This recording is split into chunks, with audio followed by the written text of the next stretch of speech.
Tem gente que preencheu de forma errada, erro de CPF, teve também? Com toda certeza? Teve. Quando a pessoa, presidente, não colocou o CPF corretamente, ela não conseguiu nem ir para a segunda fase. O que aconteceu foi que muitas pessoas que tinham algum tipo de problema com a justiça eleitoral, ao redor de 12 milhões de pessoas, só puderam começar a se cadastrar na sexta-feira passada. Então, só a partir da sexta-feira passada, este grupo que tinha um problema com a justiça eleitoral pôde se cadastrar. Estimamos que 4 milhões de pessoas tenham se cadastrado desde sexta-feira que tinham algum tipo de problema anterior. Mas também teve muita gente que tinha emprego, era servidor público, tá? Tinha renda e não se enquadra. Aí foi lá para dar um tiro, tá? Ou até não foi de má fé, foi achando que tinha direito, tá? E não tem direito. Então a gente lamenta esse pente fino que está sendo feito. Eu acho que mais uns 10 dias deve chegar a um ponto final, né? E também, brevemente, devemos começar, antes de completar os 30 dias do recebimento da primeira parcela, vai começar a pagar a segunda parcela. Sim. Esse é ponto muito importante, presidente. O governo Bolsonaro, que foi quem organizou todo este benefício, junto com o ministro Paulo Guedes, que foi quem idealizou esse benefício para os informais, temos 3 grupos, o Ministério da Cidadania, a Caixa e a Dataprev, cada um com o seu papel. Não há a menor possibilidade deste governo realizar um pagamento sem que tenha dinheiro e esteja no orçamento. Então, o que acontece? Existe já o dinheiro para a primeira parcela, na verdade para todas, só que como nós tivemos um número muito maior de pessoas do que qualquer um imaginava que fizeram o cadastro, você precisa de poucos dias, na verdade já está praticamente resolvido, para que tenha uma complementação, ou seja, vai aumentar o valor do orçamento. Então, por causa disso, dado que este governo, o governo do senhor, nunca vai fazer nenhuma maluquice, não haverá nenhuma chance da gente pagar sem que o orçamento esteja 100% aprovado. Só isso. E repito aqui, antes de completar 30 dias do recebimento da primeira parcela, certamente, a Caixa garante que vai pagar a segunda parcela. Certamente. E esse pessoal que já recebeu está, então, numa relação limpa, vamos assim dizer, não tem problema. Zero. Já vai quase que um clique e vai para... Não é para todo mundo, é para quem é o primeiro dia, isso. Quem faz aniversário em janeiro, fevereiro e março, se não me engano. Isso. Nós já temos, presidente, 33 milhões e 200 que já foram pagos. Tem mais 10 milhões de pessoas que vão receber na semana que vem a mais o Bolsa Família. Então já são 43 milhões certo. Em primeira mão, nós recebemos o recurso do Ministério da Cidadania, então só assim que a gente anuncia, da primeira parcela de mais 1,9 milhão de pessoas que são os informais. Então nós tínhamos pago 13,1 e aumentaremos para 15 milhões de pessoas. Este recurso será depositado pela Caixa na sexta-feira à noite. A partir do sábado, as pessoas poderão retirar um volume de 1,2 bilhão de reais a mais. E quem, por exemplo, recebia a Bolsa Família, vamos supor, recebia a Bolsa Família de R$200, vai receber R$600. 600. Mais 400. 1.200 ou 1.800. Existe uma série... se você tiver 2 pessoas da família que tenham possibilidade, você vai receber 1.200 ou 1.800. Mas o que está acontecendo, presidente? Os valores são muito significativos. O número de pessoas está nos surpreendendo positivamente e é isto que está fazendo com que esse programa seja esse sucesso todo.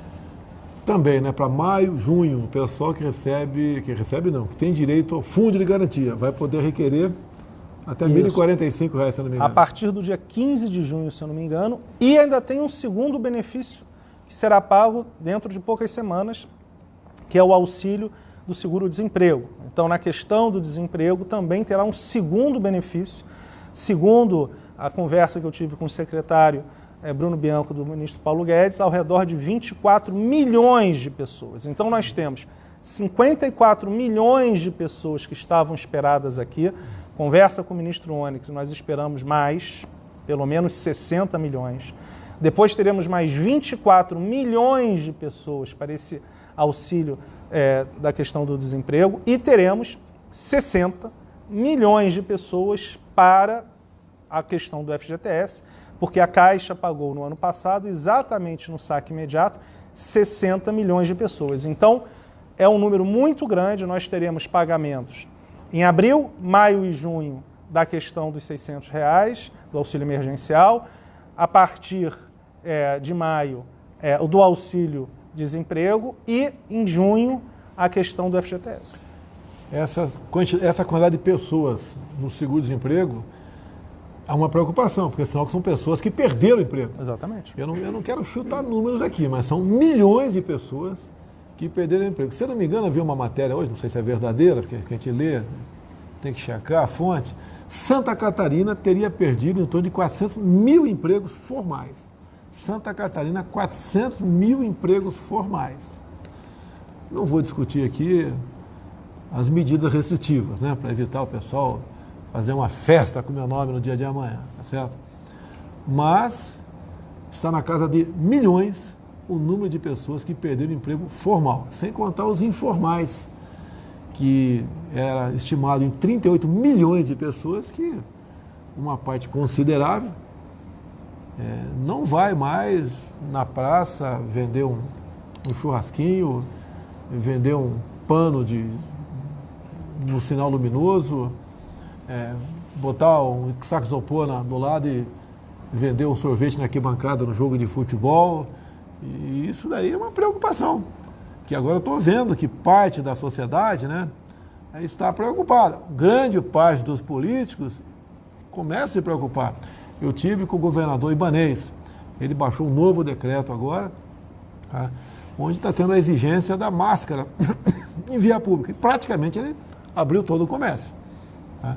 Outros estados estão seguindo na mesma linha. Tá? Infelizmente, o vírus chegou, infelizmente, continua levando pessoas a óbito, infelizmente, em especial os mais idosos e o pessoal que tem algum tipo de doença, mas uma verdade que ninguém contesta, né? De 60% a 70% da população vai ser infectado, ninguém contesta esse número. Só a partir daí, diz a gente do mundo todo, que o país começa realmente a entrar na normalidade e poder dizer que está ficando livre do vírus. Agora, a questão do emprego, que foi sendo destruído desde lá de trás, sempre foi uma preocupação minha. Vocês não imaginam como eu apanhei da mídia brasileira. Aquela sempre historinha, né? Vida, você não recupera, economia recupera. 2 problemas, acredito.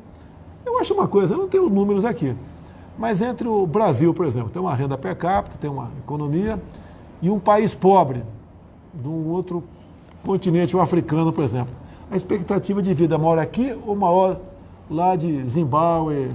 É maior aqui. A expectativa de vida é maior aqui. Por quê? Porque a renda é maior. Então, se a nossa renda vai cair, a morte chega mais cedo. É isso que eu sempre busquei levar ao conhecimento público. Não podia fugir da verdade. Eu estou respondendo o processo dentro e fora do Brasil, sendo acusado de genocídio por ter defendido uma tese diferente da OMS. O pessoal fala tanto em seguir a OMS, né? O diretor-presidente da OMS é médico? Não é médico. Sabia disso? O presidente, é a mesma coisa que falar aqui no Brasil. O presidente da Caixa não fosse alguém da economia. Né? Não tem cabimento. Eu fosse presidente da Caixa, com todo respeito, eu não ia fazer nada lá. Tá certo? Se viesse para o Exército, você não ia fazer nada no Exército também. Então, o presidente da OMS não é médico. Não é médico. Tá certo? E o pessoal tem que seguir o OMS, tem que seguir o Ministério da Justiça, seguir determinações, orientações, como, por exemplo, a Anvisa também diz na lei última, na lei que trata desse assunto, desse ano, né, que para determinadas questões restritivas, a Anvisa tem que ser consultada, e não foi consultada. Bem, uma coisa mais, Pedro? Tem mais 2. Pô, não, vamos lá. Tem um outro ponto importante. A partir da segunda-feira agora, do dia 27, nós pagaremos as pessoas que têm conta digital na Caixa Econômica Federal, ou seja, presidente, aqueles 15 milhões que nós já abrimos de contas digitais, de quem não tinha conta nenhuma, vão poder começar a retirar o dinheiro, a sacar o dinheiro nas lotéricas e nos ATMs dentro das agências. Então, janeiro e fevereiro, no dia 27, segunda-feira, e aí vai durante 10 dias. Isso é muito importante, porque no começo, nas primeiras 2 semanas, presidente, nós depositamos nas contas digitais, mas nós quisemos dar um espaçamento. Então, para todo mundo que tem conta digital, a partir desta segunda-feira, já começa o recebimento na boca do caixa, seja na ATM, seja na lotérica. Isso é bem importante porque normalmente a população mais carente e aonde o governo do senhor, está gerando uma questão muito importante que não é só esse benefício neste momento de crise, é ajudando a mudar a vida dessas pessoas, porque pela primeira vez na vida delas, elas terão acesso ao sistema financeiro, a uma conta de graça. Também tem uma portaria publicada no dia de hoje, que é do Ministério da Defesa e da Justiça, que disciplina o quantitativo de munições que o pessoal, o CAC, que é o colecionador e atirador, bem como aquele que tem o porte individual de arma de fogo, pode adquirir ao longo do ano, mês a mês, bem como ao longo do ano. Então, é uma boa notícia porque está racionalizada a questão de venda, né, de munições no Brasil. Então, está no nosso Facebook, tem essa portaria, está lá. E para quem é atirador, para quem é colecionador, bem como quem não é nada disso, mas tem uma arma em casa, vai saber quantas munições vai poder comprar ao longo de cada mês ou ao longo de cada ano. Você gosta de arma, Pedro? Gosto. Tá. Você tem pó de arma? Tem. Tem pó de arma, tá certo. Já leu a portaria? Já. Já leu? Gostou ou não? Melhorou? Então, pessoal... Tenho só mais uma coisa, presidente, que é importante. Dado a questão das filas em algumas agências da Caixa, o que nós realizamos? 3 coisas muito importantes. 1.100 agências na Caixa abrirão 2 horas antes, ou seja, 8 da manhã ao invés das 10. Quais são essas agências? As agências mais cheias. Na verdade, a gente já começou a abrir. No sábado, neste sábado, ao redor de 800 agências abrirão, como no feriado do dia 21. Então, a Caixa, nós vamos abrir no sábado, nós iremos abrir em feriado. E o terceiro ponto, presidente, nós contratamos mais vigilantes, mais pessoas terceirizadas para ajudar na formação, na organização de filas. Em 1.400 agências, ou seja, 2.800 pessoas para ajudar na organização, porque sim, em algumas agências você tinha uma aglomeração, e é esse equilíbrio que o senhor sempre fala entre a questão da saúde fundamental e a questão da economia fundamental. Se nós colocássemos todo mundo para receber no mesmo dia ou em 2 dias, 10, 15 milhões de pessoas iriam receber. Tem 125 mil pessoas me acompanhando e tem 91 mil acompanhando a Jovem Pan. Então você que está me acompanhando, vai acabar a minha live daqui a pouco, bota na Jovem Pan aí, tá? Vai ter o prazer de ouvir o Augusto Nunes e Zé Maria. Tem mais um caboclo também lá com muita independência, esqueci o nome dele aqui, mas o Augusto Nunes e Zé Maria não tem preço aí. Vamos assistir a Jovem Pan, é a rádio que virou televisão. Realmente são notícias do dia, com muita propriedade e com responsabilidade. Uma coisa que poucos órgãos de informação tem, né? Então vale a pena o pessoal aí voltar para a Jovem Pan. Alguma coisa mais? Tá ótimo. Pessoal, Jovem Pan, todo mundo aí. Um abraço. Até quinta-feira, se Deus quiser.